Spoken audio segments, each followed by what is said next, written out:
कम से कम 1 वीक तक मेरी हॉस्पिटल में आप रहो और आपके पास बिल आएगा ना तो अपने आप पसीना छूट जाएगा।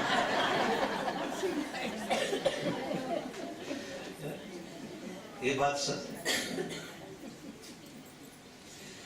तो यहां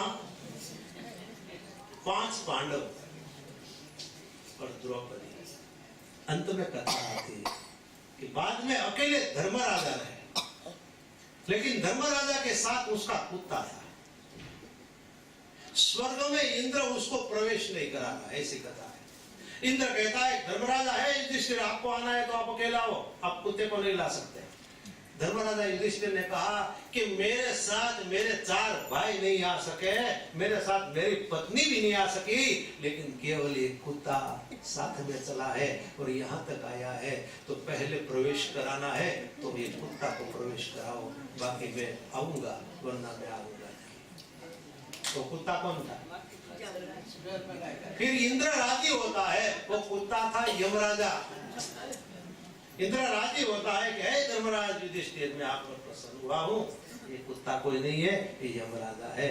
तो अब कुत्ता को पहले प्रवेश कराया, लेकिन धर्मराजा रोने लगे। धर्मराजा कहने लगे नहीं, मुझे स्वर्ग में नहीं आना है। क्यों स्वर्ग में नहीं आना है? बोले मेरे 4 भाई और मेरी पत्नी नहीं, और मैं अकेला स्वर्ग में जाऊं, मुझे नहीं आना है। इंद्र ने कहा कि तुम्हारे 4 भाई अर्जुन, भीम, नकुल, सहदेव, द्रौपदी कब से स्वर्ग में पहुंच गए हैं, महल में बैठे हैं, आपकी प्रतीक्षा करें, चलो चलो, सब मिलेंगे अभी। और धर्मराजा अंदर जाते हैं और महल में सभी को मिलते हैं और वहां महाभारत पूर्ण होता है। स्वर्ग में सब मिलते हैं। तत् श्री महाभारत कथा,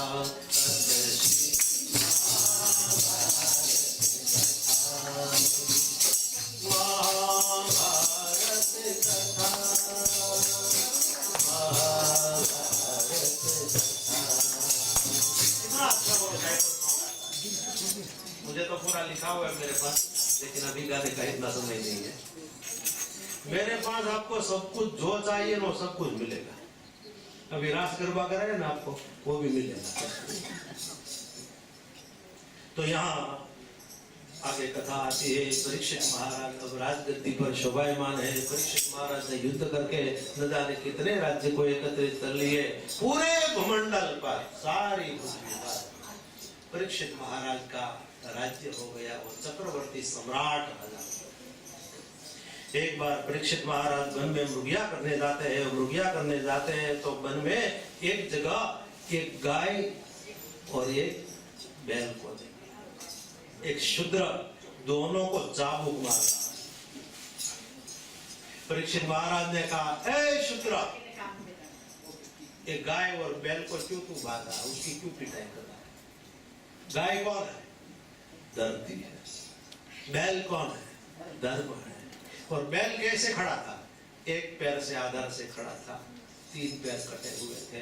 कि कलयुग का प्रमाण धर्म के 4 चरण है, सत्य, दया, दान और तप। लेकिन कलयुग में सत्य नहीं है, दया नहीं है, सत्य, दया, तप नहीं है, केवल दान है। कलयुग केवल दान आधार, दान के आधार पर ये कलयुग चलता है। ऐसे वो बैल खड़ा। परीक्षित महाराज क्रोध में आए और अपने म्यान में से तलवार निकाली। तलवार का जैसे प्रहार करते हैं तो वही कलयुग परीक्षित महाराज के शरण में गिर गया और कहने लगा, हे राजन,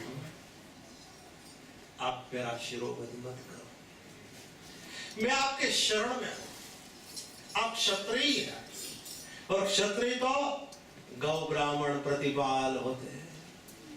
आप मेरा वध मत करो, मैं आपके शरण में आया हूं। और जैसे परीक्षित महाराज की प्रशंसा की तो परीक्षित महाराज को अच्छा लगा। ये प्रशंसा बुरी चीज है।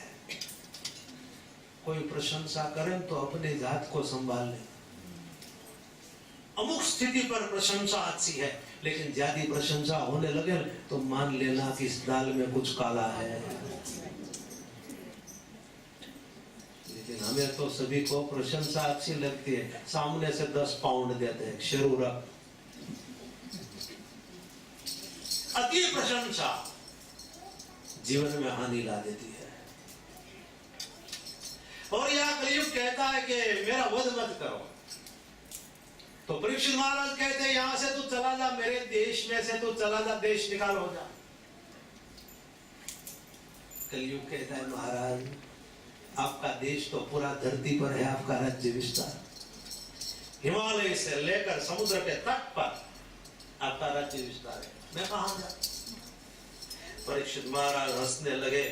तब परीक्षित महाराज ने कह दिया कि जा, मैं तुझे 4 स्थान देता हूं, वो 4 स्थान पर तू जाके रहना। और वो 4 स्थान बताया है, सुरापानम, परस्त्री संग, हिंसा और जुआ। जहां होता वहां तू रहेगा। ये 4 स्थान दिया। कलयुग हंसता हंसता कहता है कि मेरे तो बहुत संतान है, जितने दुर्गुण है सब दुर्गुण कलयुग के संतान है। तो कलयुग कहते मेरे बहुत संतान, मेरा परिवार बहुत बड़ा, आपने मुझे 4 स्थान दिया, ये फ्लैट बहुत छोटा लगेगा, थोड़ा बड़ा फ्लैट दो। तब कहते हैं परीक्षित महाराज 5वां स्थान तुझे देता हूं, जा, जात रूपम, वहां भी तो रहना। जात रूपम का एक अर्थ है सोना, लेकिन सोना धातु की बात नहीं है, यहाँ ध्यान देना। यहाँ सोना कौन सा बताया है, सोना यानी धन, लेकिन कैसा धन, अनीति का धन। अनीति का धन जिसके घर में आता है, मान लेना कलयुग आ गया। तुलसीदास जी ने दोहावली में बताया है कि अनीति से धन बहुत होता है। वर्ष 5 और 7, तुलसी 12 वर्ष में जड़ मूल से जा, ऐसा दोहावली में बताया। कोई अनीति करेगा, यहाँ तो अनीति कम है, लेकिन अनीति की बात है इसलिए मैं कह रहा हूँ। कोई अनीति से धन कमाएगा तो 5 वर्ष में 7 वर्ष में बहुत धनवान हो जाएगा, करोड़पति हो जाएगा। लेकिन तुलसीदास जी कहते हैं 12 साल में उसका धन सब चला जाएगा। अनीति का धन तो जाएगा, लेकिन उसके पीछे उसका नीति का धन भी चला जाएगा। तुलसी 12 वर्ष में जड़ मूल से जा। इसलिए हमारे वृद्ध लोग कहते थे कि धन तो घर में होना चाहिए, नीति का धन होना चाहिए। हमारे घर में 1 रुपया नीति का हो तो 1 नीति का रुपया भी घर में सदा सदा के लिए रहता है, और 1 नीति का रुपया से पेढ़ी दर पेढ़ी घर में सुख रहता है। गुजराती में कहते कि 1 रुपयो है गाड़ा पेड़ा जो है, बैलगाड़ी के पहिया जैसा इतना 1 रुपया, लेकिन नीति का होना चाहिए। नीति का धन, अनीति का धन हमारी प्रजा को भी बिगाड़ देता है, संतान बिगड़ जाते हैं। कोई जुआ खेलता है, कोई शराब पीता है, कोई अभक्ष खाता है, मान लेना अनीति का धन आ गया इसके घर में। अनीति का धन घर में शांति नहीं लेने देगा। घर में भी सदैव झगड़ा हो जाए, कलेश हो जाए, मान लेना घर में अनीति का धन आ गया। बस कमाई थोड़ी हो लेकिन नीति की हो, नीति का धन, ऐसा यह बात बताया गया है। इसलिए ये जात रूपम यानी कि नीति का धन ऐसे। और यहाँ कलयुग तो चला गया, परीक्षित महाराज अपने घर गए हैं। परीक्षित महाराज दोबारा लुलिया करने के लिए जाते हैं, लेकिन तब परीक्षित महाराज ने एक पेटी में से मुकुट निकाला, और मुकुट वो पहना। वो किसका मुकुट था? जरासंध का।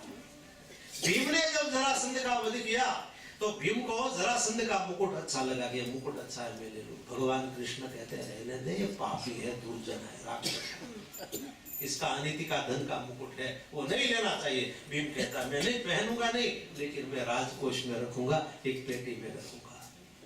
भगवान कहते तू नहीं पहनेगा तो तेरा बेटा पहनेगा, और तेरा बेटा नहीं पहनेगा तो उसका बेटा पहनेगा, तेरे परिवार में कोई ना कोई पहनेगा। लेकिन भीम नहीं माना, और आज परीक्षित ने अपने माथे पर धारण किया। कलयुग को मौका मिल गया, कलयुग को मुकुट में बैठ गया। कलयुग परीक्षित महाराज के माथे पर बैठ गया। परीक्षित महाराज भुगिया करने गए, भुगिया करते करते मध्याह्न समय हो गया। परीक्षित महाराज को भूषा लगी है, और परीक्षित महाराज एक ऋषि के आश्रम में जाते हैं, जिस ऋषि का नाम है शमीक ऋषि।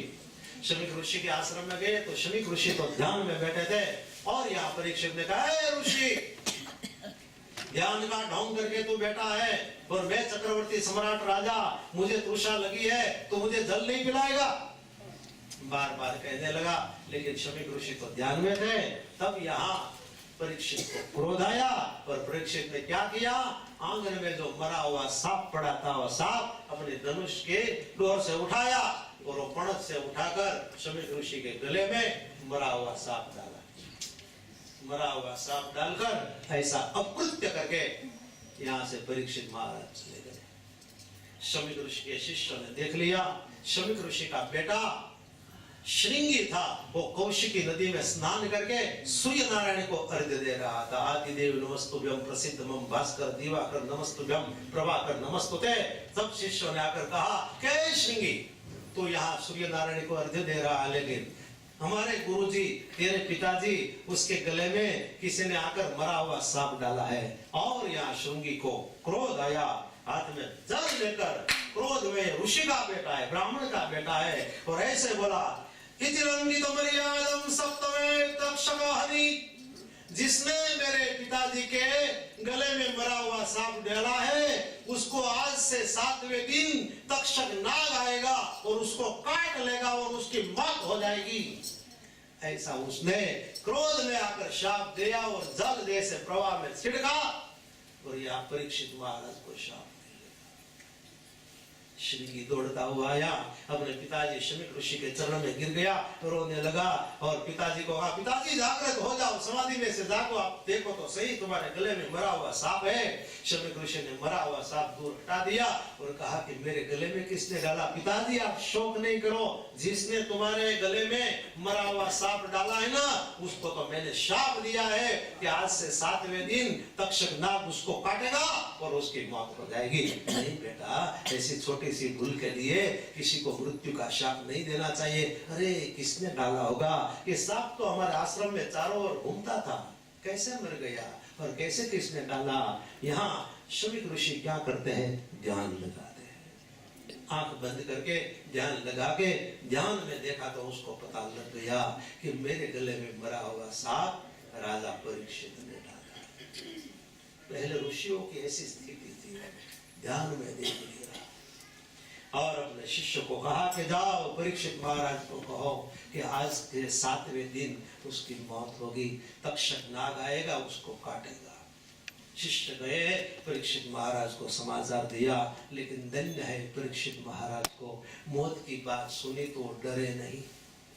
लेकिन परीक्षित महाराज सावधान हो गए कि अभी 7 दिन तो बाकी है, अपना बेटा है, छोटा है, जन्मेजय को राजगद्दी पर बैठा दिया।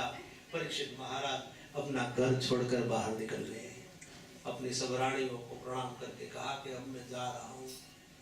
7 जीवन में भगवत भक्ति करके परमात्मा की कृपा करके मैं मेरे जीवन का मृत्यु का कल्याण कर लूंगा। परीक्षित महाराज आए गंगा तट पर, साधु संत ऋषि मुनियों के चरणों में प्रणाम करते हैं कि 7 दिन में मुक्ति मिल जाए, ऐसा कोई उपाय है? सब साधु संत कहने लगे 7 दिन में कैसे मुक्ति मिले, कोई निर्णय नहीं दे सकते हैं। तब वहां नारद जी आते हैं। नारद जी ने परीक्षित को कहा कि एक उपाय है, सुखदेव जी आ जाए, सुखदेव जी श्रीमद् भागवत की कथा 7 दिन में सुना दे तो है परीक्षित तुझे मुक्ति मिल जाए। लेकिन सुखदेव जी तो वन में घूमते हैं और सुखदेव जी तो अपनी मस्ती वाले हैं, वो बुलाने से नहीं आएंगे, अपनी मस्ती में आ जाए तो ठीक, अच्छी बात है। साधु संत अपनी मस्ती में आते और अपनी मस्ती में जाते हैं। मुझे मेरी मस्ती कहाँ लेके आई, मुझे मेरी मस्ती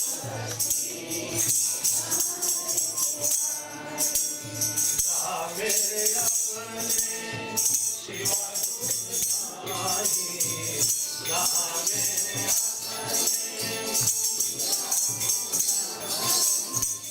मुझे मेरी मस्ती कहाँ लेके आई,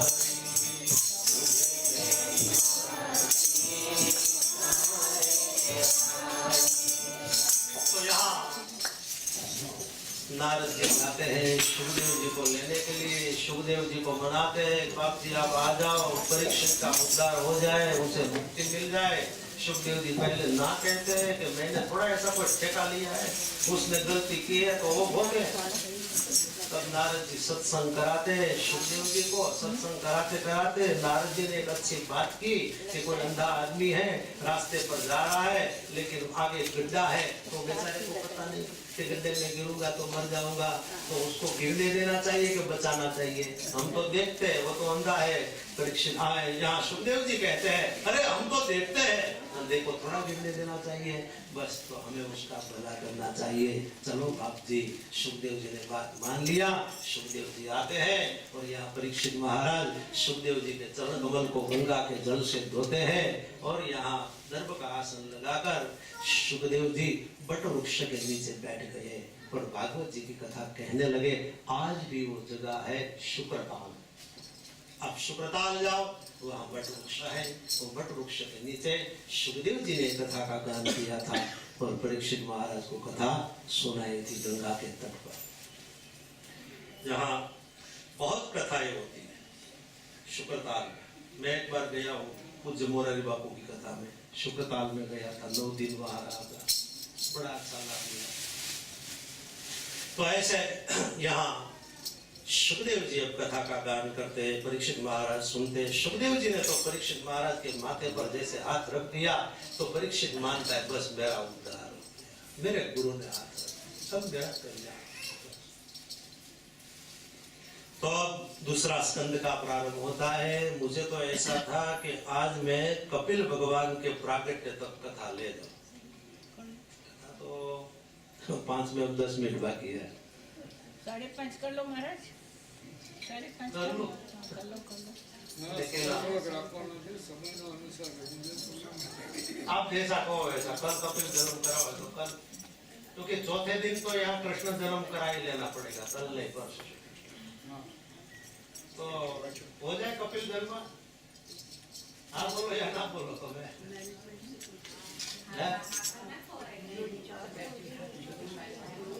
भैया उमेश भैया बोल दो, 5-10-15 मिनट और बढ़ा देंगे या नहीं? आगे ना हम तो बंधे हुए भाई। चलो तो शॉर्ट में हम थोड़ी कथा करके, क्योंकि आज कपिल जन्म तक पहुंच। भागवत में ऐसा महिमा है कि द्वितीयो कपिल जन्म, दूसरे दिन कपिल जन्म हो जाए तो ही कथा ठीक तरह से ऐसे चलती है। दूसरा स्कंद है, अब शांति रखो, बात करने की छूट नहीं है। तो दूसरा स्कंद में परीक्षित महाराज ने प्रश्न किया है कि मृत्यु जब नजदीक हो तब जीव को क्या करना चाहिए। यहाँ बहुत सुंदर सुखदेव जी ने कहा है कि जब मृत्यु नजदीक हो तो जीव को सब कुछ छोड़कर केवल परमात्मा का भजन करना चाहिए, परमात्मा का भजन करना चाहिए। वही परमात्मा का वर्णन करके यहाँ सुखदेव जी ने कहा कि प्रभु अकेले थे, पहले एक तत्व था परमात्मा तत्व, लेकिन परमात्मा को हुआ कि मैं अकेला हूँ तो जगत में मुझे अकेला रहना अच्छा नहीं लगता है, मैं एक में से अनेक बनूं। और भगवान को एक में से अनेक बनने की भावना प्रकट हुई, तो भगवान ने एक में से अनेक बनने के लिए ये 25 तत्व बनाए। 25 तत्व में प्राण तत्व रखा, लेकिन प्राण तत्व रखने से वो चेतन हो गया। भगवान ने भी विराट स्वरूप धारण किया, विराट स्वरूप धारण करके जल में शयन किया। जिसने जल में शयन किया तो इसका नाम नारायण पड़ा है। नारम जलनम शयनम यश नारायण, इसलिए नारायण नाम पड़ा। भगवान जल में सालों तक रहे, फिर भगवान के नाभि में से कमल प्रकट हो गया और कमल आकाश में गया। वो कमल में से ब्रह्मा जी का प्राकट्य हुआ। ब्रह्मा जी प्रकट होकर चारों ओर देखने लगे कि मुझे प्रकट करने वाला कौन, मैं कौन, हु आई एम। चारों दिशा में देखते हैं तो भगवान नारायण ने कहा ब्रह्मा जी तप करो। ब्रह्मा जी ने तप किया तो ब्रह्मा जी को विष्णु भगवान का दर्शन हुआ। भगवान नारायण ने कहा ब्रह्मा जी सृष्टि का सर्जन करो। ब्रह्मा जी ने सृष्टि का सर्जन किया। ब्रह्मा जी ने सृष्टि के सर्जन में सनत कुमार बनाए, 10 पुत्र उत्पन्न किए और फिर मनु राजा उसके दाएं भाग में से प्रकट हुए, बाएं भाग में से शत्रुपा प्रकट हुए। ऐसे मानव सृष्टि की रचना हुई। ऐसे भगवान के जीव जंतु बनाए, पशु पक्षी बनाए, मानव बनाए, सब पूरी सृष्टि की रचना ऐसे भगवान ने की। ऐसा दूसरा स्कंद में वर्णन आता है। तीसरे स्कंद में भी ऐसा वर्णन आया है कि यहाँ विदुर जी मनाते हैं लेकिन दुर्योधन मानता नहीं है। भगवान भी मनाने आए लेकिन यहाँ दुर्योधन नहीं माना। तब भगवान कृष्ण परमात्मा उद्धव जी को कहते हैं कि मानने वाला नहीं, चलो विदुर काका के घर जाए, वहां भोजन ले। और वहां भजन आता है, एक पंक्ति गा लेता हूँ। चलो ने विदुर घेर जाई, उधर जी चालो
विदुर के घर जाकर भगवान ने भाजी खाई। सुरभा जी को कहा कि मुझे भूख लगी है। सुरभा जी को हुआ कि घर में कुछ नहीं है, लेकिन एक कोने में थोड़े केले पड़े थे।